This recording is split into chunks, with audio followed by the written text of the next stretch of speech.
Hello students, so today we are going to solve and discuss the questions from the exercise 7.3 from the chapter fractions. Okay, so in this chapter we will be solving questions related to the topic equivalent fraction or simplest form of the fraction. Okay, so let's understand what is equivalent fraction. So let's take an example of an apple. Okay, suppose मेरे पास ये एक Apple है और मैंने इस Apple को 2 equal parts में divide कर दिया. Okay, one part is this and other part is this. Okay, now अब ये हमारे 2 इक्वल पार्ट्स हैं सपोज, तो हम ईच पार्ट को क्या कहेंगे 1/2 और 1/2. सो 1 part out of these 2, 1 part out of these 2. Okay, so similarly अगर मुझे इस एप्पल को 4 पार्ट्स में डिवाइड करना है, सो 1 part, 2 part, 3 part and 4 part. Okay, तो ये 4 इक्वल पार्ट्स हैं. सो मैं इन 4 इक्वल पार्ट्स को क्या कहूँगी 1/4, 1/4, 1/4 एंड 1/4. ओके, बट अगर मैं इसमें से ये 2 पार्ट ले लेती हूँ, okay, suppose I am taking these 2 parts, तो ये किसके बराबर है, ये 2 पार्ट इस हाफ के बराबर होगा, राइट? क्यों? क्योंकि मैंने इसी एप्पल को 2 पार्ट्स में डिवाइड किया था. अब मैंने इसी एप्पल को अगर मैं 4 पार्ट्स में डिवाइड करूं तो मेरे ये जो 2 पार्ट हैं ये इस हाफ के बराबर होंगे या फिर इस हाफ के बराबर होंगे, राइट? और ये जो 2 पार्ट हैं वो भी इनमें से किसी एक हाफ के बराबर होगा. ओके, इसका मतलब क्या है कि मैं 1/2 को क्या लिख सकती हूँ 1/4 प्लस 1/4. ओके, या फिर इन दोनों एप्पल्स को मैं क्या लिख सकती हूँ 2 पार्ट्स को 2 आउट ऑफ 4, राइट? मेरे पास कितने पार्ट हैं 1 2 3 4. तो मैं इसमें से अगर 2 पार्ट ले रही हूँ तो मुझे इसके लिए क्या फ्रैक्शन मिलेगा 2 आउट ऑफ 4. ओके, तो ये 2 आउट ऑफ 4 है, इसका मतलब 1/2 is equals to 2 out of 4. Okay, 2/4, right? तो यही क्या कहलाएगा इक्विवेलेंट फ्रैक्शन, यानी कि 2 फ्रैक्शन जो लगते डिफरेंट हैं लेकिन उनकी वैल्यू एक जैसी होती है. यहाँ पे हमारे पास ये 2 डिफरेंट पार्ट लग रहे थे, ये एक हाफ पार्ट लग रहा था और ये 2 हाफ पार्ट लग रहे थे. ओके, पर ये दोनों क्या है सिमिलर है, इन दोनों की वैल्यू सिमिलर है. ओके, इसी तरीके से ये 2 फ्रैक्शंस जो लगते डिफरेंट हैं लेकिन इनकी वैल्यू सेम होती है, राइट? तो इन्हीं को कहते हैं इक्विवेलेंट फ्रैक्शन. और इक्विवेलेंट से हमें क्या सिग्नल मिलता है यहाँ से, इक्विवेलेंट मतलब equal. Okay, so equal fraction. तो यहाँ पे आप ध्यान रखोगे 2 फ्रैक्शन जो इक्वल होते हैं वैल्यू में पर वो दिखते डिफरेंट हैं, वो हमारे इक्विवेलेंट फ्रैक्शन होते हैं. ओके, अब हमें किसी एक फ्रैक्शन को बताना है कि इसके इक्विवेलेंट फ्रैक्शन कौन कौन से होंगे या फिर इसके इक्विवेलेंट फ्रैक्शन फाइंड आउट करने हैं 1/2 के. तो हम कैसे फाइंड आउट करेंगे, तो इसके हमारे पास 2 वेज हैं. ओके, अगर हमारे पास एक कोई फ्रैक्शन है 1/2 तो मैं क्या कर सकती हूँ 1/2 के न्यूमरेटर और डिनोमिनेटर में मल्टीप्लाई किसी सेम नंबर से करूँगी. सपोज 2 से मल्टीप्लाई किया. ओके, तो ये हो जाएगा 1 2 = 2, 2 2 = 4. ओके, तो ये हो जाएगा 2/4. तो ये इसका इक्विवेलेंट फ्रैक्शन हो गया. अगेन मैं 1/2 को 3 से मल्टीप्लाई करूँ ऊपर और नीचे दोनों नंबर के साथ, सो ये हो जाएगा 3, 3 1 = 3, 3 2 = 6. तो 1/2 इज इक्वल टू 2/4 और ये दोनों किसके इक्वल हैं 3/6 के. ओके, तो इसी तरीके से किसी एक फ्रैक्शन के इक्विवेलेंट फ्रैक्शन फाइंड आउट करने के लिए हम उसको सेम नंबर से उसके न्यूमरेटर और डिनोमिनेटर को मल्टीप्लाई करते हैं. ये तो हो गया एक वे. दूसरा वे क्या है, suppose I have a bigger fraction like 12/60. Okay, so 12/60 है तो मुझे क्या करना है, इसका एक कॉमन फैक्टर फाइंड आउट करना है इन दोनों के और उस कॉमन फैक्टर से मुझे इनको डिवाइड करना है. तो मुझे जो रिजल्ट मिलेगा वो 12/60 के इक्विवेलेंट फ्रैक्शन होगा. ओके, तो इसके लिए हम क्या करेंगे, वी विल चेक और ऑब्जर्व कि ये दोनों कौन से सेम नंबर से डिवाइड हो सकते हैं. ओके, तो मैं देख सकती हूँ यहाँ पे 12 के फैक्टर्स क्या क्या हैं 2 3 4 6. ओके, और 12. और 60 के फैक्टर्स कौन कौन से हैं, 60 के बहुत सारे फैक्टर्स हैं लाइक 2 3 4, 6, ओके, 10, 12।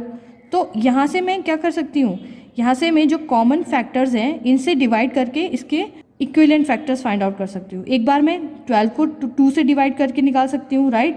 फिर 3 से दोनों को डिवाइड कर सकती हूँ, 4 से भी डिवाइड कर सकती हूँ, 6 से भी डिवाइड कर सकती हूँ और 12 से भी डिवाइड कर सकती हूँ। यहाँ पे 10 से डिवाइड नहीं हो सकता क्योंकि 10, 12 और 60 का कॉमन फैक्टर नहीं है, ओके। तो यहाँ पर अगर मैं 12 को डिवाइड करूँ 2 से और 60 को भी डिवाइड करूँ 2 से, तो मेरे पास आ जाएगा 2 6 = 12 और 2 30 = 60। तो 6/30 will be equivalent fraction to 12/60। Next हमारे पास आता है simplest form of a fraction. तो किसी फ्रैक्शन का सिंपलेस्ट फॉर्म कैसे फाइंड आउट करेंगे? सबसे पहले जानते हैं सिंपलेस्ट फॉर्म क्या होता है। So a fraction is said to be in a simplest form और the lowest form if its numerator and denominator have no common factor except 1। तो सिंपलेस्ट फॉर्म क्या हो जाएगा? जैसे कि हमारे पास अभी 2/4 था, ओके। सो 2/4 का सिंपलेस्ट फॉर्म हो जाएगा, मुझे इसको 2 से डिवाइड करना पड़ेगा। 2 1 = 2, 2 2 = 4, ओके। तो मेरे पास 1/2 और 1/2 के हमारे पास कोई भी कॉमन फैक्टर नहीं है, ओके, एक्सेप्ट 1। तो 1 इसका भी कॉमन फैक्टर है, इसका भी है, बट इसके अलावा इसका कोई कॉमन फैक्टर नहीं है। तो ये वाली फॉर्म हमारे पास क्या हो जाएगी? Simplest form. इसी तरीके से अगर कोई फ्रैक्शन है उसको हम 3/5 में चेंज कर देते हैं तो ये हमारी सिंपलेस्ट फॉर्म हो जाएगी क्योंकि इनके कोई कॉमन फैक्टर्स नहीं है, ओके। और अगर एग्जाम्पल लेते हैं 12/60 का, जैसे हमने लिया था, तो ये हमारे सिंपलेस्ट फॉर्म नहीं है। इसको अगर मैं 6/30 में चेंज करूं, ओके, 2 से डिवाइड करके दोनों को 6/30 आ गया, बट ये भी हमारा सिंपलेस्ट फॉर्म नहीं है क्योंकि इन दोनों के कॉमन बहुत सारे फैक्टर्स हैं, जैसे कि 2 इसका भी फैक्टर है, 3 इसका भी फैक्टर है, ओके। फिर इसके बाद 6 इसका फैक्टर है, इसका भी है। तो ये हमारा सिंपलेस्ट फॉर्म नहीं हो सकता। तो इसका सिंपलेस्ट फॉर्म क्या होगा? इसको मैं अगर 6 से डिवाइड करूँ, 6 1 = 6, 6 5 = 30। तो 1/5 will be the simplest form of 12/60, okay. Now किसी भी फैक्टर के अगर हमें सिंपलेस्ट फॉर्म फाइंड आउट करना है तो उसका सबसे ईजिएस्ट वे है और शॉर्टेस्ट वे है कि हम उसका HCF फाइंड आउट करें और जो उसका HCF होगा उससे ही दोनों को डिवाइड कर देंगे। So suppose we have 36/24 fraction, okay. ये हमारे पास फ्रैक्शन है और हमें कहा गया है इसको सिंपलेस्ट फॉर्म में चेंज करना है। तो हम क्या करेंगे? इन दोनों का HCF फाइंड आउट करेंगे। तो HCF कैसे फाइंड आउट करते हैं? इन दोनों में स्मॉलर नंबर को डिवाइजर बनाएंगे और बिगर नंबर को dividend, okay. Now we will divide.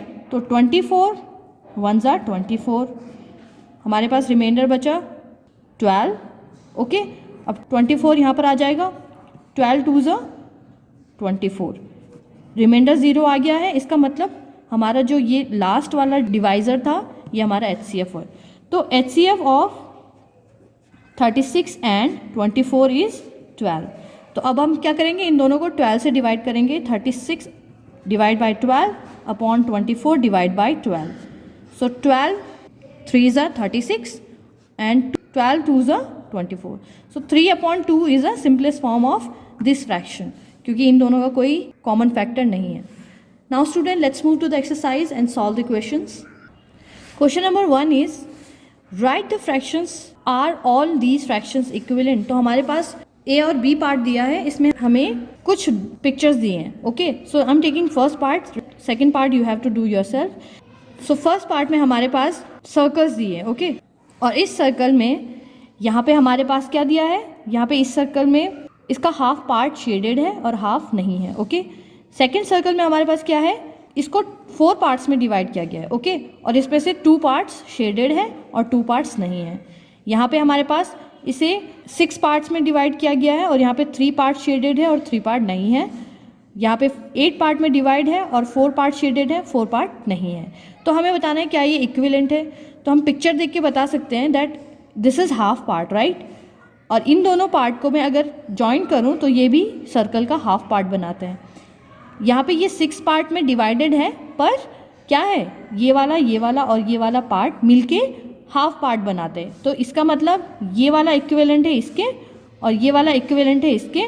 Similarly यहाँ पे हमारे पास 8 पार्ट्स हैं, तो ये 8 पार्ट्स आपस में क्या कर रहे हैं? एक हाफ पार्ट बना रहे हैं इस सर्कल का, इसका मतलब ये भी इसके इक्विवेलेंट है। नाउ हमें इनका फ्रैक्शन लिखना है। सो ये हमारा कौन सा फ्रैक्शन हो जाएगा शेडेड पार्ट के लिए 1 आउट ऑफ 2, इसके लिए हो जाएगा 2 आउट ऑफ 4, इसके लिए हो जाएगा 3 आउट ऑफ 6 और इसके लिए हो जाएगा 4 आउट ऑफ 8। ओके, अब हमें बताना है कि क्या ये इक्विवेलेंट हैं। तो हमने पिक्चर से तो बता दिया कि ये इक्विवेलेंट हैं, right. So we will write 1/2, 2/4, 3/6 and 4/8 represent equal part of the given pictures. Okay, now question number 2 you have to do yourself. Let's move to the question number 3. Question number 3 is replace box, एक हमारे पास empty box दिया है, in each of the following by the correct number.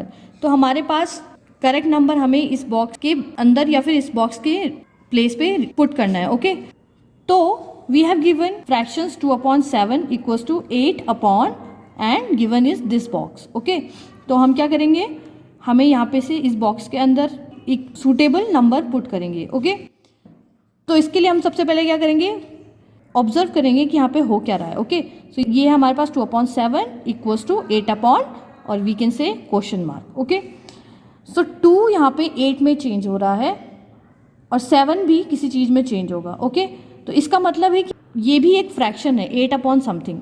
तो ये fraction अगर 2/7 के equal है तो इसका मतलब ये इक्विवेलेंट फ्रैक्शंस होंगे, राइट। इक्विवेलेंट फ्रैक्शन है तो इक्विवेलेंट फ्रैक्शन कैसे बनते हैं, या तो मल्टीप्लाई करके या तो डिवाइड करके सेम नंबर से।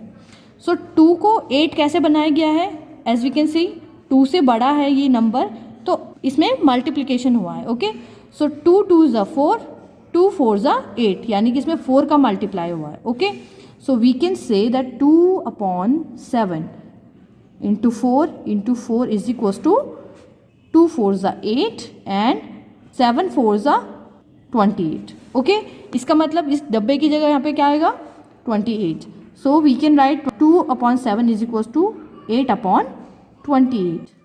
ये हमारा answer. Next is B part, 5/8 is equals to 10 upon this box. Okay, so 5/8 में हम ऑब्जर्व करेंगे 5/8 इक्विवेलेंट है दिस फ्रैक्शन के, तो 5 चेंज हो रहा है 10 में, यानी कि 5 से बड़ा नंबर है तो इसमें मल्टीप्लिकेशन हो रहा है। ओके, सो 5 2s are 10 होता है, इसका मतलब 8 में भी 2 का मल्टीप्लाई हो रहा होगा। सो ये हो जाएगा 5 × 2 अपॉन 8 × 2 हम करेंगे। ओके, सो ये हो जाएगा 5 2s are 10 and 8 2s are 16। तो हमारे पास फ्रैक्शन क्या आ जाएगा 5/8 equivalent to 10/16।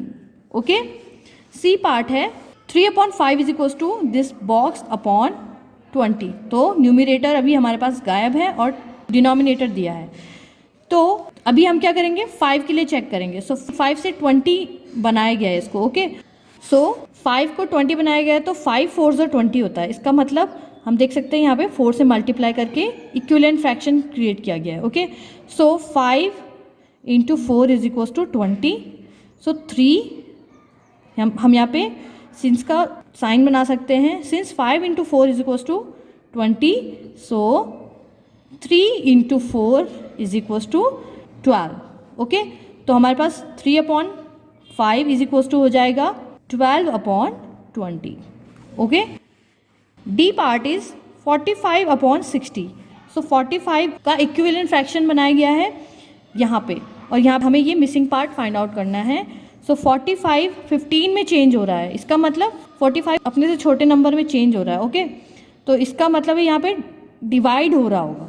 So 45 divide by, अगर 45 को मैं 3 से डिवाइड करूँ तो ये 15 आ जाएगा। ओके, 15 3s are कितना होता है 45। हम ये भी देख सकते हैं कि 15 3s are 45 हो रहा है, इसका मतलब यहाँ पे भी 3 से डिवाइड कर रहे होंगे। Okay, so 45 divide by 3 is equals to 15।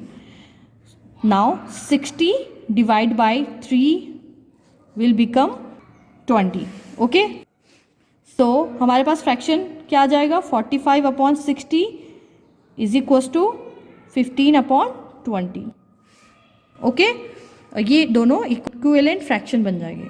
Next is 18/24 is equals to this blank upon 4, यानी कि 24 is converted to smaller number. Okay, so 24 अगर 4 के इक्विवेलेंट है तो 24 को डिवाइड किया गया होगा। ओके, तो हम देखते हैं कि 4 और 24 आपस में कैसे रिलेटेड है। ओके, सो 4 के अगर हम टेबल पढ़ें, सो वी विल हैव 4 6 24 होता है। ओके, सो इसका मतलब यहाँ पे 24 को डिवाइड किया गया है 6 से, इसका मतलब हम 18 को भी डिवाइड करेंगे 6 से।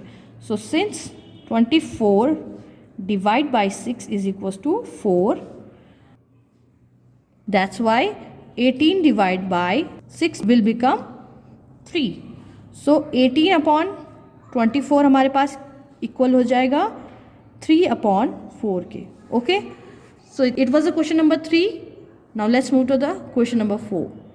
Question number 4 is find the equivalent fraction of 3/5 having denominator 20, B part is having denominator 9। Okay, इसी तरीके से इसमें सी और डी पार्ट है, वो आप सेम प्रोसीजर से सॉल्व करोगे। सो हमें क्या करना है, 3/5 का इक्विवेलेंट फ्रैक्शन फाइंड आउट करना है जिसका डिनोमिनेटर 20 हो। ओके, सो जैसे हम क्वेश्चन नंबर 3 में कर रहे थे, वी हैव 1 ब्लैंक स्पेस, तो हमें वो फाइंड आउट करना था। इसमें भी हम वही करेंगे, हमें लिखना है 3/5 इज इक्वल्स टू इसका इक्विवेलेंट फ्रैक्शन जिसका डिनोमिनेटर 20 हो, यानी कि न्यूमिनेटर हमें फाइंड आउट करना है। ओके, सो ये हो जाएगा ए पार्ट के लिए। अब हमें क्या करना है, 5 यहाँ पे चेंज हो रहा है 20 में। ओके, यानी कि 5 के साथ कुछ ना कुछ मल्टीप्लाई हो रहा है जो इसको 20 बना रहा है। इसी तरीके से हमें उसी नंबर से 3 को भी मल्टीप्लाई करना है। So since 5 × 4 is equals to 20, 5 4 से 20 होता है, राइट। इसका मतलब है 3 × 4 विल बिकम 12, और ये फ्रैक्शन क्या हो जाएगा, 3/5 equivalent to 12/20। Okay, so this is the answer. B part है न्यूमिनेटर 9, सो 3/5 को हमें लिखना है इक्वल्स टू न्यूमिनेटर 9 है, यानी कि ये 9 है और डिनोमिनेटर अननोन है। ओके, तो अब हमें क्या करना है, इसको फाइंड आउट करना है। सो 3 चेंज हो रहा है 9 में, तो हम क्या करेंगे, 3 3 ज़ा 9, सिंस 3 3 ज़ा 9, दैट्स वाई 5 3 ज़ा कितना हो जाएगा, 15। सो यहाँ पे हमारे पास 3/5 इक्विवेलेंट हो जाएगा 9/15 के। ओके, तो इसी तरीके से आपको बाकी के पार्ट्स भी करने हैं, आपको अननोन पार्ट फाइंड आउट करना है, जैसे हम क्वेश्चन नंबर 3 में कर रहे थे। Okay, question number 5 is find the equivalent fraction of 36/48 with numerator 9। Same question है, 36/48 दिया है, हमें इसके लिए इक्विवेलेंट फ्रैक्शन फाइंड आउट करना है जिसका न्यूमिनेटर 9 हो, तो डिनोमिनेटर फाइंड आउट करना है हमें। ओके, इसके लिए क्या करेंगे, वी कैन सी 36 चेंज हो रहा है 9 में। ओके, 36 9 में कैसे चेंज होगा, इसको अगर हम डिवाइड करें 4 से, तो 4 9 ज़ा 36 होता है, राइट। इसका मतलब 36 को 4 से डिवाइड करना पड़ेगा। So 36 divide by 4 is equals to 9 होता है। Okay, so since 36 divide by 4 is equals to 9, that's why 48 divide by 4 हमें सेम नंबर से डिवाइड करना है, तो ये हो जाएगा 12 12 4 ज़ा 48। इसका मतलब इक्विवेलेंट फ्रैक्शन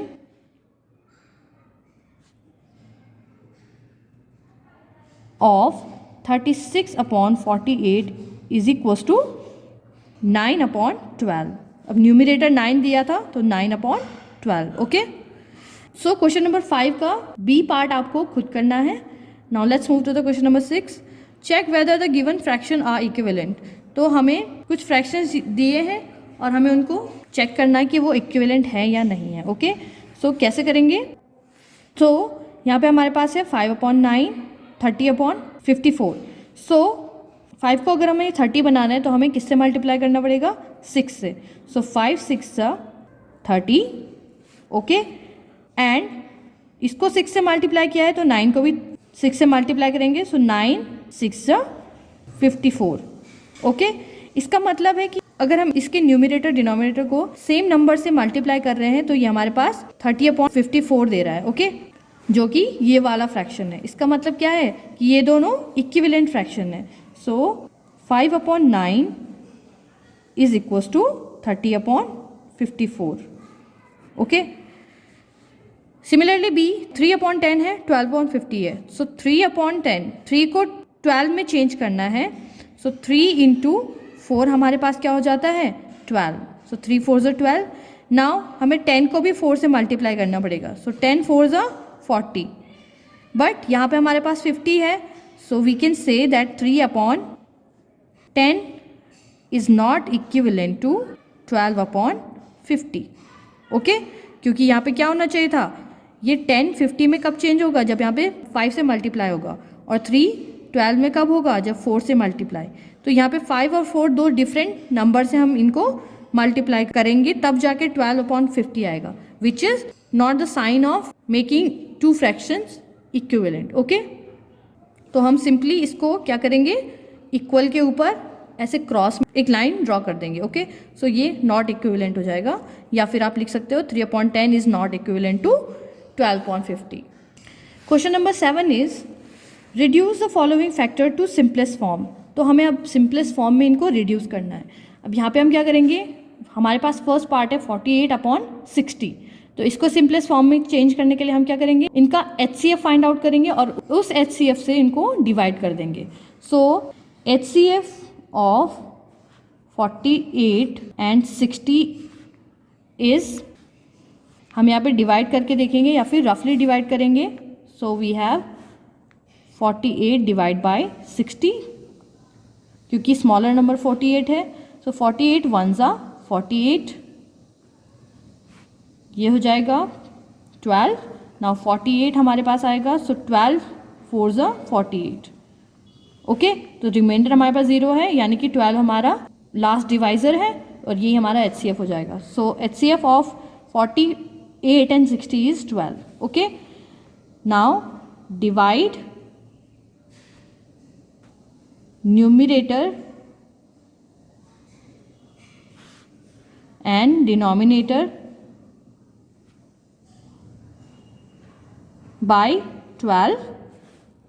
तो हम क्या करेंगे, 48 डिवाइड बाय 12/60 डिवाइड बाय 12, और ये हो जाएगा 4/5, ओके।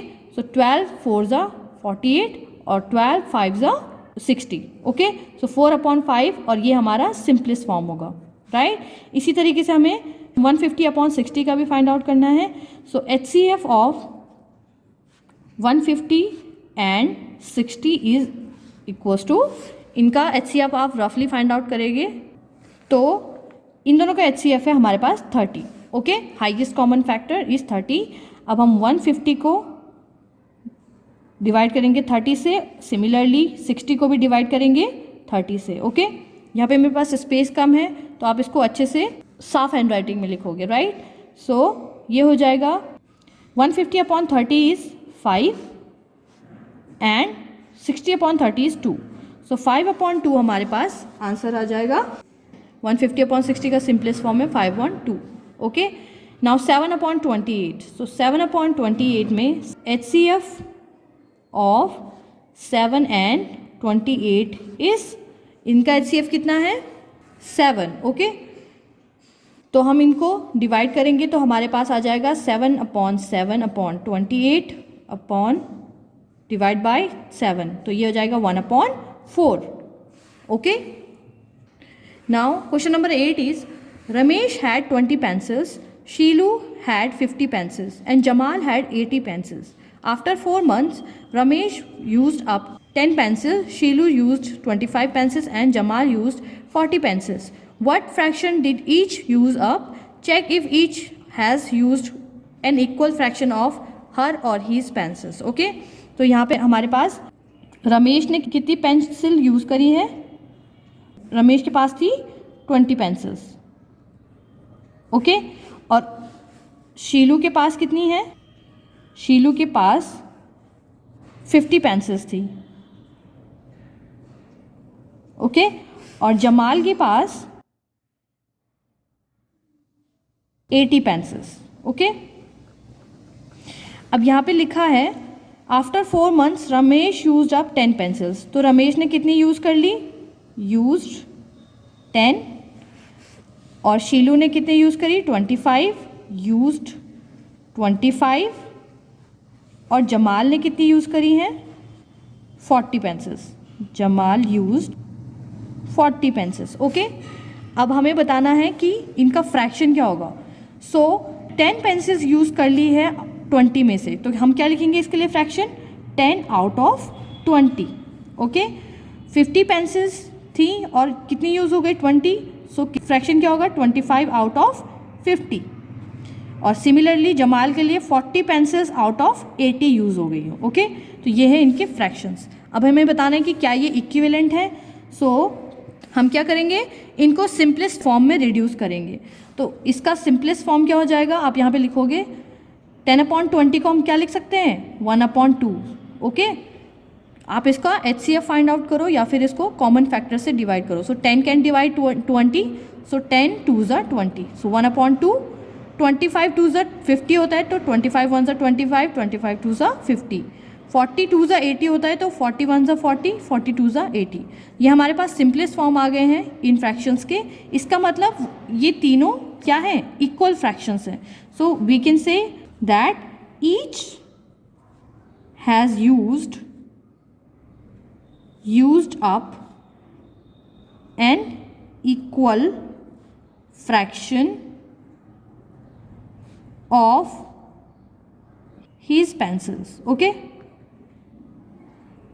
तो हमने क्या लिखा कि हर एक ने अपनी पेंसिल्स का इक्वल फ्रैक्शन यूज़ किया है। Okay, question number 9 is match the equivalent fraction and write 2 more for each. So हमें क्या करना है? इक्विवेलेंट फ्रैक्शन मैच करने हैं और हमें 2 और इक्विवेलेंट फ्रैक्शन लिखने हैं। ओके, सो 150/400 है। सबसे पहले हम देखेंगे इस वाले पार्ट में। यहाँ पे हम देख सकते हैं सारे फ्रैक्शंस जो हैं वो सिंपलेस्ट फॉर्म में हैं। 2/3 कॉमन फैक्टर 1 है, 2/5 कॉमन फैक्टर 1 है, 1/2 common factor is 1, 5/8 common factor is 1 and 9/10 common factor is 1। इसका मतलब ये सारे के सारे सिंपलेस्ट फॉर्म में हैं। तो हमें क्या करना है? इनको सिंपलेस्ट फॉर्म में रिड्यूस करना है और तभी हमें पता चलेगा कि ये किससे मैच होंगे। Okay, so 250 out of 400। So 250 out of 400 इसको सिंपलेस्ट फॉर्म में लिखेंगे तो ये हो जाएगा। अब हम यहाँ पे रफली इसको करके देखेंगे 250 out of 400। सो 0 से 0 कैंसिल, 25/40। अब ये दोनों हमारे पास और रिड्यूस हो सकते हैं। इनके कॉमन फैक्टर क्या क्या है? 5 और इसके भी हैं 4 5 दोनों में कॉमन फैक्टर है। ओके, तो 4 से इसको डिवाइड कर सकते हैं और या तो आप HCF लेके इसको फाइंड आउट कर सकते हो। तो फिर मैं इससे 5 से डिवाइड करूँगी। 5 5 ज़ा 25 एंड 5 8 ज़ा 40। सो 5 8 हमें कहाँ पे मिल रहा है? 5/8 इज़ हियर। सो हम यहाँ पे 250/400 के आगे क्या लिखेंगे? D which is 5/8। ओके, आप ये इस क्वेश्चन के नीचे फेयर वर्क में करोगे। ओके, सो इसका पार्ट कौन सा हो गया? ये वाला 180/200 है। सो 180/200 है, इसको रिड्यूस करेंगे तो ये 0 से 0 कैंसिल, 18/20। तो मैं यहाँ देख सकती हूँ दोनों के कॉमन फैक्टर्स हमारे पास 2 है। सो 2 9 ज़ा 18 एंड 2 10 ज़ा 20। सो 9/10 हमारे पास ये वाला पार्ट है। इसका मतलब 2 हमारे पास क्या आ जाएगा? ई वाला part which is 9/10। Okay, third is 660/990। ये इक्विवेलेंट हो जाएगा 2/3 के। ओके, हम लिखेंगे ए पार्ट है और ये है 2/3। 180/360 हो जाएगा। इसको रिड्यूस करेंगे तो वी विल हैव 1/2 बिकॉज 182 ज़ा 360 होता है। सो ये सी पार्ट आ जाएगा, दिस इज़ 1/2। और लास्टली हमारे पास 220/550 है तो ये हो जाएगा 0 से 0 कैंसिल, 11 से हम इसको कैंसिल आउट करेंगे तो 2/5, that is B part. Okay, तो आप इतना इसको अपनी फेयर नोटबुक में करोगे। So student, it was exercise 7.3 from the chapter fractions. Now you have to do all these questions and their parts in your notebook and practice them well. So I will see you in next video with new exercise. Till then, keep practicing and keep learning. Thank you.